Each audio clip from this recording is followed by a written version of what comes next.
Hi hello நண்பர்களே, நண்பர்கள் அனைவருக்கும் வணக்கம். இன்றைக்கி நம்ம என்ன பார்க்க போகிறோம் அப்படின்னு பார்த்தோம்னா, ஸ்டார் ஃப்ரூட் பிளான்ட் தாங்க.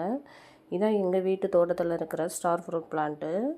இதனுடைய வயசு என்னென்னு பார்த்தீங்கன்னா 2 வயசுங்க. என்ன 2 வயசுன்னு சொல்லலான்னு பார்க்குறீங்களா? 2 வருஷம் ஆகுது. ஒரு டைம் காய் வச்சு நல்லா காய்ச்சிட்டுது. இன்னும் பூ எதுவுமே வைக்கல இந்த வருஷம். இருந்தாலும் ஒரே ஒரு காய் மட்டும்தான் வச்சுருக்கு. இந்த ஸ்டார் ஃப்ரூட்னால என்ன பெனிஃபிட் அப்படின்னு பார்த்தீங்கன்னா, ஸ்டார் ஃப்ரூட்டு சுகர் கண்ட்ரோல் பண்ண ஒரு ஃப்ரூட்டுங்க. ஸோ சுகர் இருக்கிறவங்களாம் வீட்டில் வச்சு வளர்த்து இதை சாப்பிட்டோம் அப்படின்னா உடம்புக்கு ரொம்ப நல்லது. பாருங்கள், ஒரே ஒரு காய் தழை கலராகவே இருக்குது, க்ரீனாக இருக்குது பாருங்கள். ஆனால் இது சாப்பிட்றதுக்கு கொஞ்சம் புளிப்பு மாங்காய் சாப்பிட்டா எப்படி இருக்கும் அந்த மாதிரி இருக்கும், புளிப்பாக இருக்கும், நல்லாயிருக்கும். ஆனால் சாப்பிட்றதுக்கு பாருங்கள், சூப்பராக இருக்குது பாருங்கள். பறித்து எடுத்துக்கலாமா? இவ்வளோ சூப்பராக இருக்குது பாருங்கள்.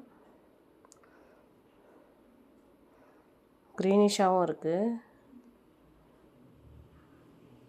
ஓகே ஃப்ரெண்ட்ஸ், வீடியோ பிடிச்சிருந்தால் லைக் பண்ணுங்கள், ஷேர் பண்ணுங்கள், சப்ஸ்கிரைப் பண்ணுங்கள்.